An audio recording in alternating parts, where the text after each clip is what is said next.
India की defence partnership बड़ी तेज़ी के साथ बढ़ रही है और जर्मनी ने इंडिया को स्पेशल स्टेटस भी दे दिया है फॉर द मिलिट्री परचेजिंग।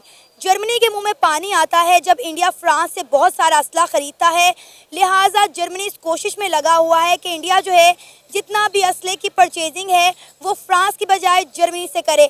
अभी इंडिया को 6 सबमरीन चाहिए जिसके लिए पूरे यूरोप के जो चांसलर हैं, यहाँ तक कि उनके वजीर आज़म जो हैं वो इंडिया के अंदर लाइन में लगे हुए हैं और ये चाह रहे हैं कि इंडिया उनके साथ डील करे।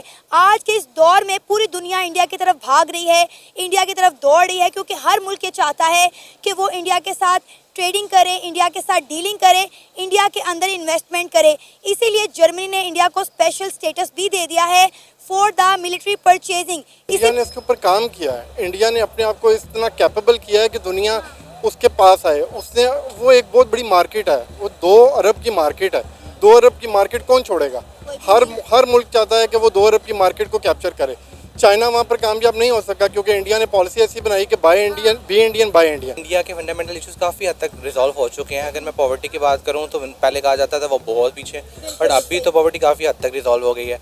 अदर देन डैट वहाँ पे IT हब है, वहाँ का जो लिटरेसी रेट है वो पाकिस्तान की निस्बत बहुत ज़्यादा आगे जा चुके हैं। तो इंटरनेशनल लिंकेजेस के लिए जो इंपॉर्टेंट चीज़ें ये होती है कि आपके फंडामेंटल चीज़ें पूरी हो जाएं। हमारी कंट्री अभी उसी में स्ट्रगल कर रही है। हम असल में आपस में एक दूसरे के साथ कंपटीशन कर रहे हैं, जबकि हमें दुनिया के साथ कंपटीशन करना चाहिए। असल मसला ही हमारा ये है कि हम एक तो फ़िरकावारियत में बदल आगे कुछ सियासी बैकग्राउंड्स में एक दूसरे के साथ मुकाबले शुरू कर दिए, जबकि असल में हमारा अपना मुकाबला तो है ही नहीं। हम सारे वी आर पाकिस्तानीज़, तो असल हमारा कंपटीशन था दुनिया के साथ।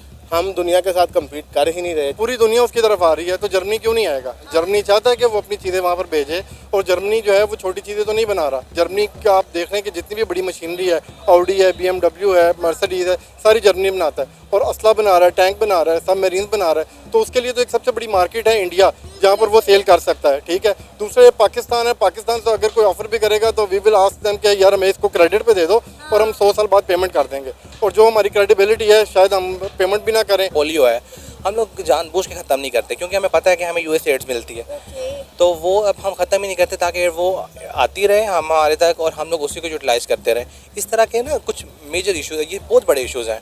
हम जब तक इसी चीज़ से बाहर नहीं निकलते कि हम लोगों ने एक पॉवर्टी ख़त्म नहीं कर रहे, हम लोग एक बीमारी जो ख़त्म हो सकती है उसी को नहीं कर रहे, जस्ट इसलिए कि हम लोगों को वो एड मिलती रहे, हम उसे यूटिलाइज़ करते रहें। हर कंट्री उनको लाइक करती है, इवन के अनफॉर्चुनेटली पाकिस्तानी जब बाहर पाकिस्तानी इंट्रो नहीं करवाते, वो लोग अपने आप को इंडियंस कहते हैं। ठीक है, ये लोग मैंने जो है लाइव देखी है चीज़ें, तो हमें इन चीज़ों के बारे में हमें जो है ना देखना चाहिए और इन चीज़ों को एड्रेस करना चाहिए। सर वैसे हम कहते हैं कि इंडिया हमारा दुश्मन मुल्क है, लेकिन जब बाहर की कंट्री में जाते हैं तो ये कहते हैं पाकिस्तानी कि भाई हम इंडियन। जैन साथियों, आज बाहर आया हूँ लेकिन फिर भी वीडियो बनाना पड़ रहा है क्योंकि इस समय जर्मनी जो है इंडिया के साथ ऐसा खेल खेलने की कोशिश कर रहा है जो कि लगभग हर यूरोपीय देश और अमेरिका हरदम इंडिया के साथ खेलता रहता है।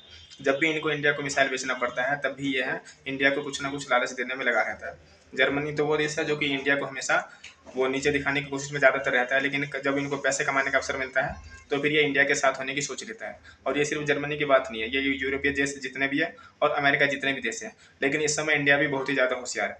अगर जर्मनी इस समय इंडिया को कुछ भी बेचता है तो इंडिया को मालूम है कि उसे किस रेट पर लेना है, क्योंकि इस समय इंडिया के पीछे जो है लगभग यूरोपीय देश के अलावा अमेरिका भी लगा पड़ा रहता है। जब भी अमेरिका को ये पता चलता है कि इंडिया कोई मिसाइल बेचने खरीदने वाला है तो वो इंडिया के पीछे पड़ जाता है कि हमारा आप ये मिसाइल खरीद लीजिए, ये सबमरीन खरीद लीजिए।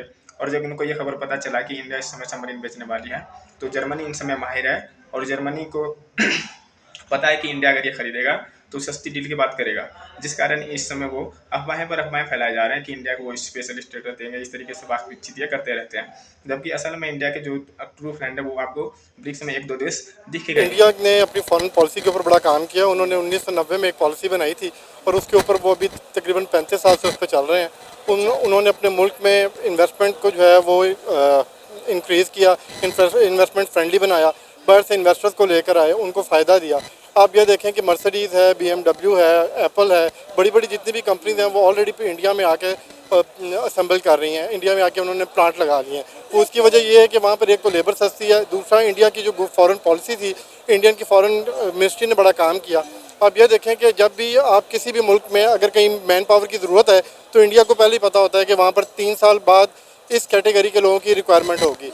उनकी मैन पावर कंपनीज हैं वो वहाँ पर रजिस्टर्ड हैं गवर्नमेंट की, वो डिफरेंट ऑर्गेनाइजेशन के साथ काम करती हैं।